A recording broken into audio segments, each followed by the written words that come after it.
Bonjour à toi, chers spectateurs. Alors aujourd'hui, une séance un petit peu particulière puisqu'on va revenir sur un film qui a 30 ans cette année. C'est pas beau, hein, ça, 30 ans. C'est un bel âge. Incroyable. C'est l'âge de maturité. C'est l'âge des bons vins de ces 30 ans. C'est l'âge de Mathieu. Oui, c'est ça, complètement.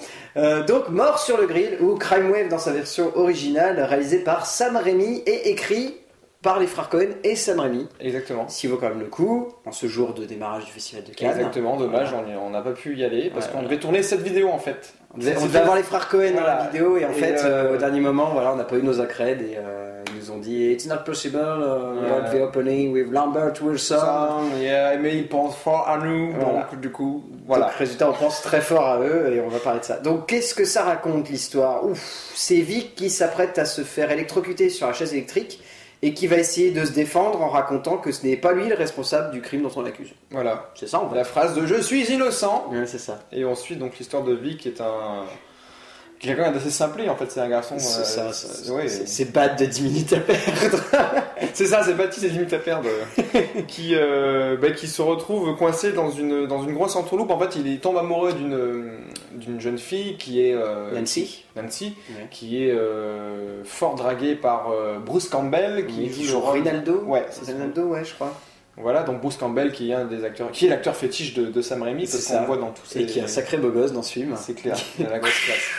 Qu'on voit dans tous ses films, et du coup, voilà, donc il tombe amoureux de cette fille, et il y a deux exterminateurs de rats, qui sont en fait des tueurs à gages. Qui sont en fait des tueurs à gages et qui doivent tuer un de ses collègues, je crois. Son patron. Son patron. Monsieur Trend, je crois. C'est ça. Ouais, c'est Monsieur Trend. Voilà, son patron. Et du coup, c'est un chassé-croisé où ils se retrouvent tous dans cette entourloupe et chacun veut... tout le monde veut se sauver. Ils vont se retrouver dans une espèce de carré de à peu près 100-200 mètres. Ouais. C'est un huis clos avec un restaurant. Dans une partie de la ville. Un restaurant, la boutique dans laquelle bosse Vic, et puis l'appartement de Monsieur Trend. Enfin voilà, on se retrouve vraiment dans ce cercle-là. Et toi et moi on l'a découvert. Ouais, totalement. Et vas-y, toi d'abord, qu'est-ce que t'en as pensé? Qu'est-ce que j'en ai pensé? Je suis ressorti du film, j'étais content. Oui, c'est ça. J'étais content parce que je me suis dit, tiens, j'ai vu un film cartoonesque, mais vraiment. Complètement cartoonesque parce qu'on suit ces personnages, c'est vraiment c'était un peu un mélange entre un Tex Avery, entre un Bip Bip et Coyote. C'est ça, ouais. Il y avait tout ça mélangé vraiment dans un film et on voit peu souvent aussi ce genre de choses, ce genre de mise en scène un petit peu avec des bruitages, des onomatopées, tout ce qu'on aime bien, il manquait plus que les ressorts. C'est ça. Donc moi j'ai apprécié le film, j'ai trouvé ça super poilant et en plus on avait la qualité péloge de l'époque. C'est ça, le bon vieux 35 mm version originale avec les bons vieux petits crépitements de donc ça pellicule. c'était parfait. Voilà, non, j'ai beaucoup aimé le film moi personnellement. Moi je suis pareil, hein, de toute façon moi je suis ressorti, j'avais la banane, j'étais plié de rire, il y avait des moments où j'essayais de me retenir parce que j'avais la sensation de rire trop fort pour les gens, mais c'est dingue de voir des films comme ça et de se dire malheureusement aujourd'hui on n'a plus ça. C'est vrai que ça fait un peu vieux con la manière dont on risque de parler aujourd'hui, mais il n'y a plus ça aujourd'hui, il n'y a plus des mecs qui se disent, moi la dernière fois que j'ai revu un truc comme ça, mais avec beaucoup plus de retenue, c'était Fast and Furious 7. Fast and Furious 7 qui avait un vrai côté cartoon avec ses cascades complètement surréalistes et son côté complètement avec un espèce de Jason Statham qui était à moitié un bip bip qui débarquait au moment où on l'attendait pas, et c'est la dernière fois que j'ai revu, mais à tellement petite dose que ça m'avait moins marqué. Et là avec un film comme ça où il y a les bruitages, où il y a les personnages, où ça en fait des caisses constamment, enfin le personnage de la brute là, Crunch qui se suit, les méchants ont des têtes charismatiques et un des méchants est un exterminateur de rats mais il ressemble à un rat en plus. Oui, c'est ça. C'est limite, ils ont fait exprès quoi, et puis la voix qu'il a en plus. Et moi, ce qui m'a étonné aussi, c'est dans la salle, en fait, il y avait le public, il y avait la moyenne d'âge était très différent. Oui, c'est ça. Ouais. Parce qu'il y avait des personnes très âgées qui étaient là pour voir ça, alors que tu t'attends pas à voir. Mais c'est parce que faut dire aussi l'aspect dans lequel on l'a vu, c'était au sein de l'association Accès au cinéma visible, donc qui a été créée par Alexis Thébaudeau et Yann Kraft, qui consiste à mettre en avant des films qui d'habitude ne sont pas mis en avant par le grand public. Et là, pour le coup, celui-là, c'est un grand cas parce qu'on a dit il est de 85, mais il est sorti en DVD chez nous en 2012. Donc c'est dire à quel point ça a été une galère pour les studios de mettre en avant ce film. Et pour le coup, on est complètement dans un film qui... et en plus, tu l'as dit, on est dans un film qui est projeté par une association, donc forcément... Pas pour être méchant, mais c'est un petit peu des vieux grabataires qui viennent voir ça en général. Même si l'association se place souvent au pôle étudiant de Nantes, généralement c'est quand même des vieux qui viennent voir ce genre de film, donc de ce point de vue là. Et en plus on était au 14A, donc forcément il y a le côté oh ça va être un vieux film, donc ça va attirer les petits vieux. Et c'est vrai que les seuls jeunes qu'il y avait, c'était des jeunes qui sont soit très fans de l'association, soit qui sont fans de Sam Raimi, voilà, qui ont vu l'affiche dans le... par Sam Raimi je pense. Ouais, donc du coup, c'était. Mais même, je pense, ils n'ont pas été déçus parce qu'il y avait vraiment une osmose dans la salle et il y avait tout le monde s'est marré, je pense. Ah oui, parce tout le monde qu'il y s'est avait marré. pas de. Voilà, donc du coup, le scénario. Niveau scénario, c'est ça un problème en fait. On peut réellement parler que du film dans sa globalité parce que c'est vrai que si on s'attarde sur les points, c'est quand même très compliqué parce que c'est vraiment sur de l'émotion en fait que ça parle ce film. Et ça part dans tous les sens, mais ça part dans des bons sens à chaque fois. C'est vraiment des sketchs où on retrouve ces trois personnages là. On va prendre maintenant ces trois personnages là et on va leur faire créer quelque chose, tu vois. C'est parfait. La séquence où je sais plus le nom du méchant, mais celui qui ressemble à un rat là, qui donc du coup se cache dans des appartements. Ronald, je crois. Ouais, voilà. Et qui se cache dans l'appartement donc de la jeune femme et tu te dis il va se cacher 5 minutes, mais en fait ça va changer tout, ça va basculer tout le film. C'est que chaque acte de chaque méchant vont basculer vraiment tout le film. Et on en arrive à une fin explosive. Quoi, Ce qui est génial, c'est cette fameuse scène où justement le mec Ronald est planqué dans l'appartement, qui est à Vic qui sort, et puis là que Nancy commence à déballer à Vic qui pense est encore dans l'appartement, qu'elle l'aime, que voilà, etc. Oui, voilà. Et tout d'un coup, t'as Ronald qui sort et qui fait aucune femme ne m'avait jamais parlé comme ça. Qui s'est fait apprendre son jeu et puis en plus qui imite la voix de la femme parfaitement. C'est astuce de montage. Donc voilà, en reprenant sa vraie voix, et c'était... Ah non, mais c'est ça qui est excellent. Mais c'est ça, en plus, c'est con à dire, mais c'est une vraie patte Sam Raimi, ce côté complètement décalé. Enfin, ceux qui ont vu Evil Dead, la trilogie, on sent déjà un petit peu les prémices de ce qu'il va faire Evil Dead 3, la Army of Darkness. Oui. Un petit peu ce qui va faire les prémices de Evil Dead 2, mais surtout ce qui va faire Evil Dead 3, je pense. C'est vrai que ça se ressent énormément. Ouais, ça a été tourné juste après le premier Evil Dead, ouais. Parce que le 3, ceux qui l'ont vu savent que Sam Raimi, c'est un mec qui prend de la coke, mais genre à dose monstrueuse, et qui se dit fuck le cinéma d'horreur, je vais faire une épopée médiévale où mon personnage il va dégommer du squelette en 1415. Et rien que pour le coup. Et là on le ressent complètement cet esprit-là, avec en plus le côté très humour noir des frères Cohen. Enfin, ça t'étonne. C'est vraiment qu'on sent, vraiment la balance de chacun, quoi. On sent vraiment l'écriture, on sent la mise en scène, les personnages à la Sam Raimi, c'est ça, ouais. très, très gras, très dark, voilà, ces côtés un peu polar noir en fait. Oui, on est vraiment dans ce côté-là. Et on sent l'humour, les rebondissements à la Cohen. Vraiment. On prend Sam Raimi, on prend tous ces personnages fétiches et on va prendre les Cohen comme dans Brother où on prend ces personnages qui vont partir en road trip un petit peu et on mélange tout ça. Et moi je trouve que ça fait Mort sur le grill. Moi je trouve que c'est un bon mélange de... Et moi je trouve qu'on est sur quasiment un putain de chef-d'œuvre en fait avec Mort sur le grill, parce qu'il y a tellement un bon mélange des genres, parce qu'il y a des fois on passe vraiment par le film de genre pur, avec notamment ces scènes où il y a Ronald qui électrocute les gens, où c'est quand même assez crasse-pec, et puis on passe à des vrais moments de comédie où on est vraiment plié, enfin la scène où il y a le Black qui rentre dans l'appartement avec de la mousse à raser sur tout le visage, qui commence à te dire I'm gonna punch you, you punk. Qui se fait tabasser, qui se fait remuer dans tous les sens. À chaque fois, ils leur mettent la mousse à raser parfaitement.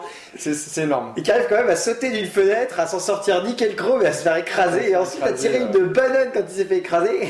il est mort, comme ça. Il y a des choses que tu attends forcément. Le fait où il se fait écraser, tu le sens trop venir. Ça met vachement de temps. Mais c'est la chute d'après qui gagne toute la chose et qui fait que c'est génial. C'est génial, c'est juste ça. Complètement là-dedans. Ouais, donc la mise en scène, moi c'est vraiment du Sam Raimi. Après, la musique, ça m'a pas marqué plus que ça. La musique, elle est très très à fond dans le film, ce qui fait, elle joue vraiment le côté très cartoon avec un côté assez décalé dans le sens où on se croirait dans les années 50, mais par moments il y a des tics de mise en scène et voilà d'esthétique qui sont plus années 80. Enfin, c'est assez particulier le genre du film, c'est-à-dire que vraiment l'ambiance, les décors, les personnages puent les années 50, qui est une époque qui a toujours fasciné les frères Cohen, un petit peu moins Sam Raimi, mais surtout les frères Cohen, ils ont toujours adoré cette période-là. Et il y a ces aspects de mise en scène un petit peu décalés qui sont très années 80, avec notamment une espèce de grand électrocuteur de Ronald, où là on est vraiment dans du gadget très récent. Enfin voilà, il y a un petit décalage justement des époques qui marche plutôt bien au niveau de la création artistique, et qui je pense c'est surtout dû à Sam Raimi, qui a dû vouloir coller quand même au côté un peu vieillot des personnages, mais qui s'est quand même dit, faut un petit peu de récent pour que les gens se marrent et pour que les gens soient à fond dedans. Ouais, je suis d'accord. C'est vrai. Après, t'as tellement bien dit les choses. Non, après, il n'y a pas grand chose de tâter. Le casting, on va en parler rapidement. Le casting, bon, du coup, donc voilà, une petite apparition, un petit ressemblant quand même pour Bruce Campbell dans celui-là. Bruce Campbell, il a quand même un bon rôle, hein. Enfin, on le voit assez régulièrement, hein, notamment dans la scène du bar où il est quand même assez énorme, où quand il essaye de draguer au comptoir la fille et qu'il commence à boire son verre et puis. Qu'est-ce qu'on a d'autre on est désolé, on doit prendre des notes parce que les acteurs... celui que j'avais retenu, c'était Reed Birney, celui qui joue Vic, qui donc ressemble à Baptiste de 10 minutes à perdre, mais quand vous verrez le film, c'est assez saisissant. Qui lui ressemble plus trop maintenant. Hein. Qui ressemble plus trop maintenant. Mais c'est vrai. À voir. Peut-être que Baptiste, quand il va vieillir, ressemblera à ça. C'est vrai, Sait-on jamais. Ah oui, c'est vrai, un point que j'ai remarqué et qui m'a fait rire, il y a France McDormand qui joue dans le film. La femme de Joel Cohen, qui campe une religieuse. Et quand j'ai vu ça au générique, j'ai fait ah, le petit vicieux, il avait déjà commencé à la dragouiller à cette époque-là. Est-ce qu'il y a un message caché derrière? Je ne sais pas. Qui est-ce qu'on a d'autre qui est vraiment marquant? Ah oui, il y a des frères Rémy qui jouent dedans. Et ça m'avait marqué, qui joue un serveur, Ted Rémy. D'accord. Pas Yvan Rémy comme on peut le voir dans par exemple les Spider-Man, où il y a Yvan Rémy qui joue l'assistant du rédac chef. C'est vrai, oui, c'est vrai. Du Daily Globe. Qu'est-ce que. Oui, mais voilà, il a tendance souvent à placer ses frangins. Ouais, ils font des petits caméos. Et là, pour le coup, voilà, c'était plutôt cool. Shiri G. Nielsen qui joue Nancy. Qui est vraiment bonne. Ouais, après, voilà, forcément, Paul L. Smith et Brian James qui jouent les deux crapules, on va dire. Eux, ils ont vraiment des gueules de cinéma. Ouais, le film est porté, mais je pense par eux, parce qu'ils ont vraiment des gueules. Voilà, mais il suffit de voir les affiches du film. La plupart des affiches du film, c'est eux qui sont en avant. Ils sont en avant plus que Vic, le personnage de Vic. C'est vrai qu'au final, en plus, Reed Birney, il est cité en dernier au générique, hein, comme si son personnage finalement était accessoire au film, que c'était pas lui qui était le centre nerveux du film. Ce qui se comprend dans un sens, parce que c'est vrai que son personnage est très intéressant, mais il est souvent en retrait. Mais c'est un peu le fil conducteur qu'on va suivre du film. C'est ça, voilà. Avec tous les autres personnages qui sont vraiment là, plus présents et qui vont vraiment le modeler lui en fait, parce qu'on suit ce personnage qui est un anti-héros mais qui en même temps se laisse complètement couler en fait.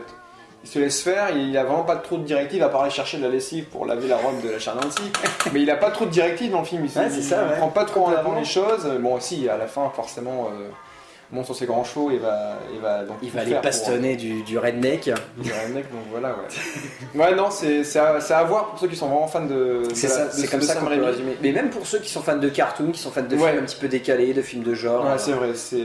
On est complètement dans un film hybride pour l'époque, en tout cas, qui mélange bien les genres, qui part dans tous les sens, mais avec élégance et subtilité. Enfin, on est dans un film qui est vraiment très très intelligent et qui est très subtil, je trouve. Tout à fait. Ensemble. C'est un film qui sait maîtriser son style, qui sait en même temps apporter une patte qu'on retrouvera ensuite pour les quelques cinéastes, parce qu'à cette époque-là, résultat, les frères Coen venaient de réaliser 100% leur premier film, et Sam Raimi aussi avait réalisé son premier film, Evil Dead, donc ils étaient encore au début, et à travers ce film, ils plantent vraiment ce qui va faire l'essence même de leur cinéma, chacun de leur côté. C'est ça, on va dire c'est un peu le film test, le film de copains entre eux. C'est ça, ouais. Et ils ont dit, en fait, on a des choses à apporter vraiment, on a vraiment des choix on a des choix différents, on pourrait vraiment amener ça autrement, chacun de notre côté. Voilà. Et au final, pourquoi pas un jour les retrouver? Ouais, ça se trouve, ça pourrait être cool d'ici 2-3 ans de voir Rémi et les Coen en train de se coller sur un nouveau long métrage, ça pourrait être sympa. Tout à fait. Ça pourrait être drôle. Ouais. Enfin voilà, on vous incite à le voir évidemment, il est disponible chez Studio Canal je crois en DVD, il doit pas être trop cher à mon avis vu je pense pas, mais est sorti. Le prix ne vaut pas le film je pense. Ouais c'est ça malheureusement, le film vaudrait beaucoup plus parce qu'il est quand même bien cool. Voilà. Bon Fabien, merci d'être venu. Merci à toi. Pour cette petite chronique, ce petit passage, etc. Merci, en dehors des absurdes. En dehors des absurdes. C'est toujours bien. Il y en a des prochaines, je crois, qui vont arriver. Il y a des prochaines vidéos en duo qui vont arriver. Oui, il y a intérêt. Peut-être prochainement, peut-être. Subtil. On se retrouve au festival. Non. Bon, et puis évidemment, on se retrouvera pour parler de films, évidemment, et puis avec Fabien pour parler de films féminins la prochaine fois, vu que tu viendras. Peut-être pour... tu vas venir pour... Surprise pour la prochaine absurde séance. Nous verrons bien. Allez, salut. À bientôt.